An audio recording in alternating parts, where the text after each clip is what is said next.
Shri Guru Deva, Pranamo Kuje Padatabo, Tamashri Poyara Dhanare, Ekagrata Ase Bolare.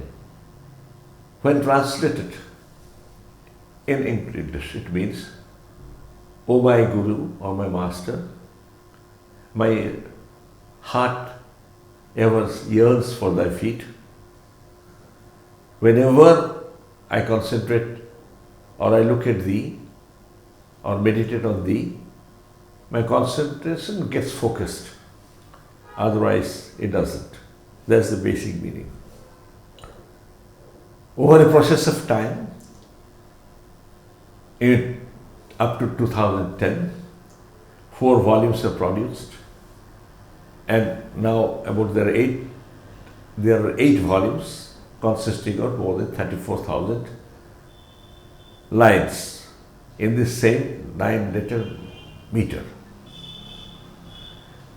Truly speaking, there was no conscious attempt to write a book or spread a message like this to the society from my side.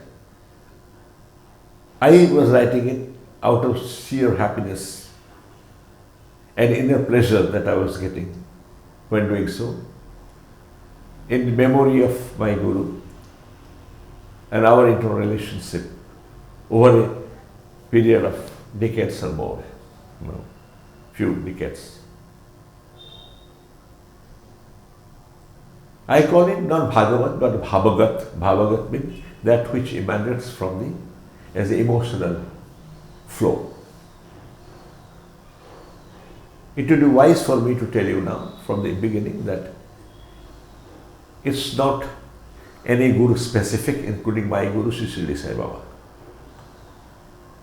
It is not any religion specific, caste specific, creed specific, path specific, language specific, or geographical area specific. It contains the quintessence of the parampara, the tradition of the student and the teacher, who are differently addressed in different parts of the world. Somewhere they are called the teachers and mentors. In India, we call the Acharya, Upadhyaya, Guru, Sadguru, and many such epithets we address them. Shri Guru Bhagwat is a universal description of the constant factors that remains between a Guru and a Shishya, the teacher and the taught. Rather, the essential factor necessary to make this relationship vital and creative. The expression of it for the optics may have changed, but the inner thought, now somebody has to be there to give, somebody should be there to take, and if that is not there, the society would not progress in the field of knowledge, spirituality or anything. Somebody has to give, somebody has to take. It's a constant factor. And the process must be also there. That's also a constant factor. So, when you say of Guru, what is the structured form of Gurus? Schools, colleges, online, offline, they are all Gurus. In fact, one of these saints, Sri Dattatreya, spoke about 24 Gurus. Anybody from whom he learned, maybe a bird, maybe a human being, maybe an object, becomes his Guru. Because actually, the Guru exists for the purpose of the devotee or the Shishya. If it is not accepted, the value of their teaching doesn't give any result to the society. That's what it is. So, it is the universality that continues. Like for example, the biggest Guru is the mother. When the child gives birth, and the best Guru is who uses all the 5 sensations. These Gurus use 2 sensations, generally, the word, sound and the looks. But a mother gives all the 5 sensations. Touch, first child's touch, then first language, first smell. All the 5 cognitive faculties are used by the mother for the child, and thus it grows. When it goes to the higher level of spiritual understanding with the Guru, etc., these things are also constant. You can find stories about Amir Khusro and Nizamuddin Auliya, when Nizamuddin Auliya's shoe was being taken by somebody, Amir Khusro coming from the other side could smell. There are much more stories in many languages and rhythms like this, in Hinduism too. So it becomes much more deeper and much more sensitive when it comes to spiritual guru. Therefore, the involvement of both of them is much more than which a formal guru can do, or teacher mentor, because that is for purpose of money, teaching, a profession. A guru relationship in spiritualism is not a profession.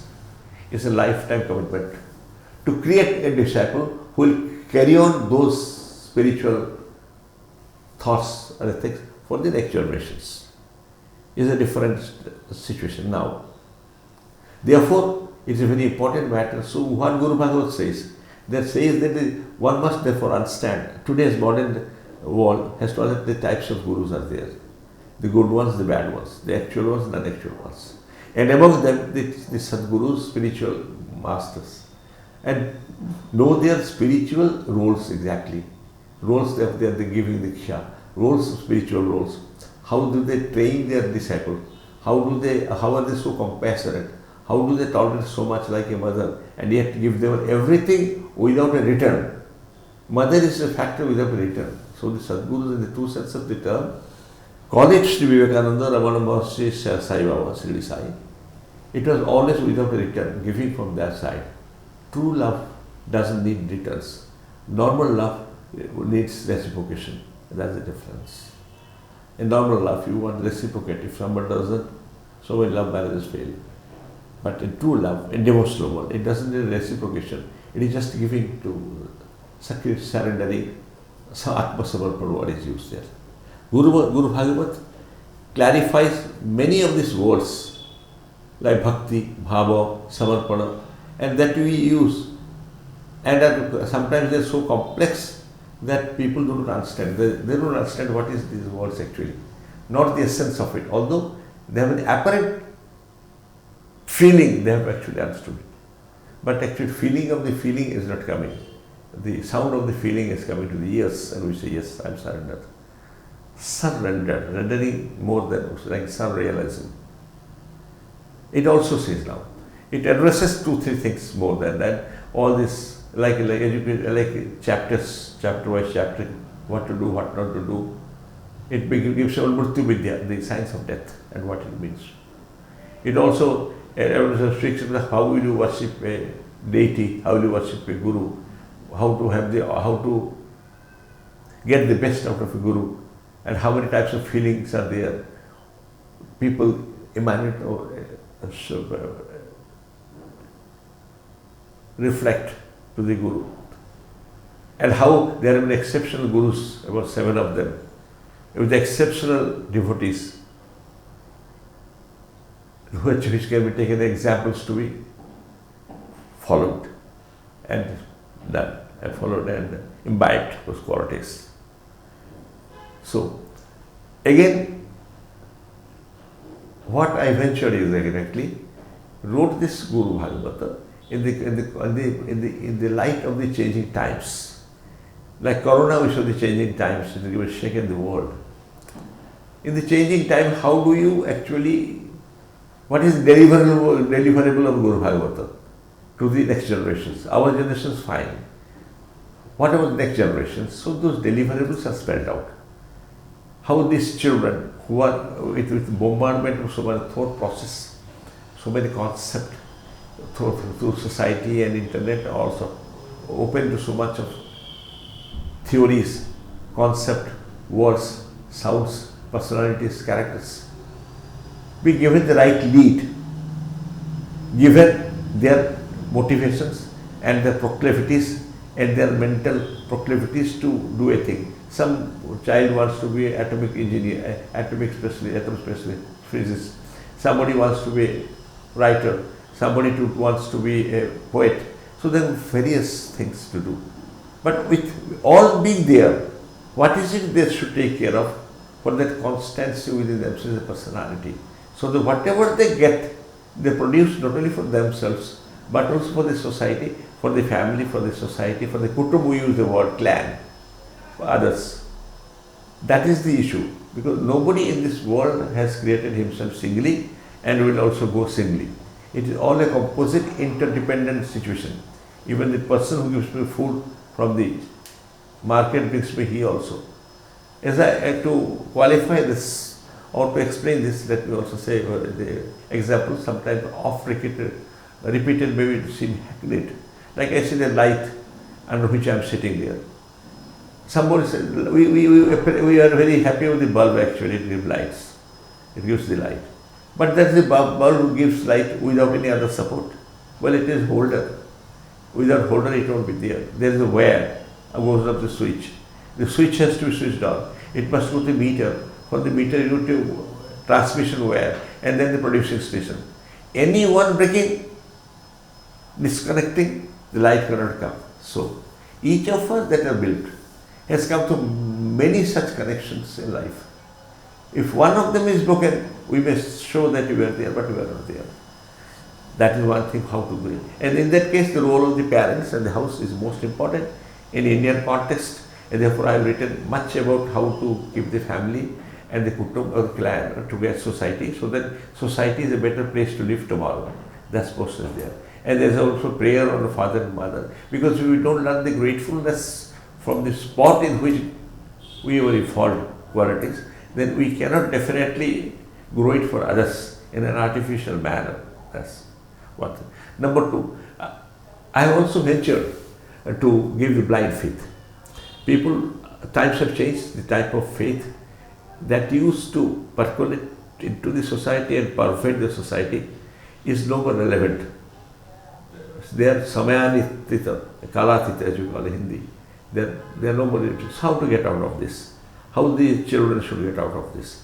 And how the children should learn to question also, and the seniors should also learn to answer with patience and love, because they themselves, this generation is suffering from a lot of weightage of indecision, having so much of concepts bombarded to their mind from here, there, peer psychology and all that.